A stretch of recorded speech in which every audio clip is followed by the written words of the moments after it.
Our vision with Day Zero interviews has been to share founders' stories, their experience, and wisdom so that we can all learn from their insights. In this episode, we will consider the crucial question of how to recognize when, in the trajectory of founding a company, it's the right time to go all in, to stop working full-time, and to commit entirely to the startup project. The phrase Day Zero refers to the day a founder decides to take the plunge, to commit to pursuing their vision. But it's important to remember how much work and assessment it takes to arrive at the decision point. Spencer Hutchins, co-founder of Turquoise Health, jokes that Day 1 and Day 0 are pretty similar. Big vision, emerging legal bill, spouse and family convinced you're unemployed versus starting something.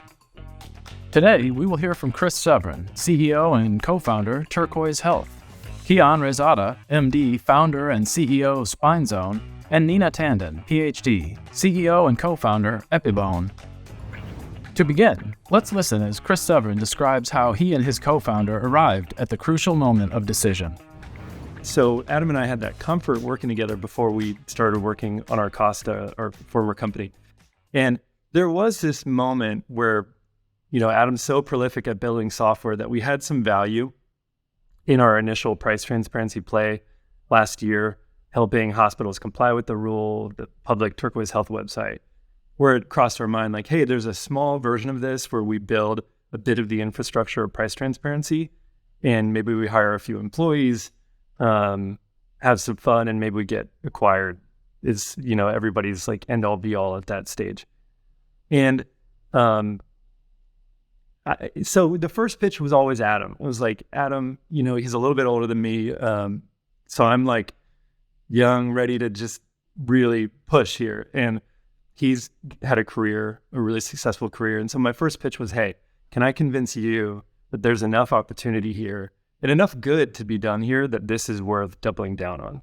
And so about a year ago, we were having those conversations. Life was pretty simple when it was just the two of us and a few other folks at the consulting company. And I think ultimately you just start having so much fun. And then you start realizing that we really chose good timing for this price transparency business. And a lot of the legislation was going our way that, either I eventually weathered him down or he saw that, hey, this is really fun. We have some potential here, and let's see where it goes. So eventually I think he was the first person I convinced, and then we really went for it. The image of doubling down is instructive, as it indicates that the decision to commit to the project raises the stakes for all involved. Next, let's listen to Kian Raiszadeh, who uses the same idea in a slightly different but equally important context. I think I would go back to that, my younger self, when I jumped out of healthcare. And really, there was an advisor that told me this. And so I didn't actually take this advice fully, but I would go back and reiterate that advice, which is the mere fact that you've made this decision, regardless of the outcome, the impact on your life will be extremely positive. So extract yourself from the outcome, but you've made a decision, a growth decision, a personal decision that will transform your life in ways that will either be evident in the short term or the long term, but trust that. And I think if I really would have stayed in that, I think the stress, the anxiety of being a entrepreneur in a startup would have been significantly less, and I would have enjoyed it more.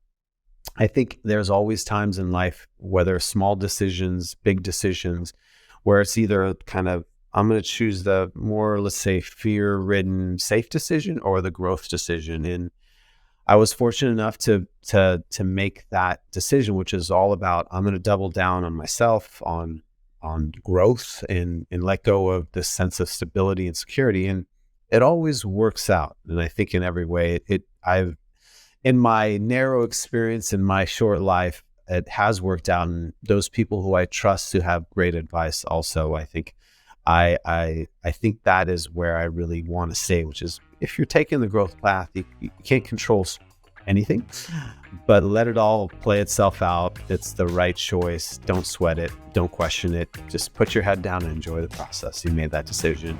Dr. Raiszadeh suggests that the decision to invest full-time in a startup must be matched by an intensified commitment to one's own growth. At these heights, business decisions are also decisions about one's path in life. Next, let's hear from Nina Tandon as she describes her decision to leave academia in order to commit to building a successful company. I think the academic setting can be really helpful because you can start to apply for translational grants that might be appropriate to take into an academic setting. In our case, we got a grant from our city, the New York City BioAccelerate program. So it was a grant to allow us to do the experiments that served as the kind of no-go decision around starting the company. We were able to do that as academics and generate IP that we later licensed. And so getting back to your earlier question of when did we know that it was the right time to leave, I talked about it being rather slow. But on the other hand, as soon as we got our first funding, we knew that we had to, fire ourselves and hire ourselves to the company because, come October 15th of that year, we had money, we were working for the company. So that was a very clear decision. For us, grants were really great. And I think that's similar for a lot of really deep tech companies that are coming out of academia. SBIR grants are a great way to transition because academics are familiar with writing NIH grants and NSF grants. So you write a grant, you get money into the company, and that's also then a de-risking to go out to friends, family, whatever that first round comes together from, and say, look, I've got funding. It's been de-risked to a certain extent. Do you want to match some of this grant funding so that we can, do more than what we've said in this proposal? Each of these founders took a different route to bring themselves to the inflection point where they left behind their former plans and committed all of their energy to the mission of building a successful and profitable company. Congratulations to all three of them for their courage and on their success.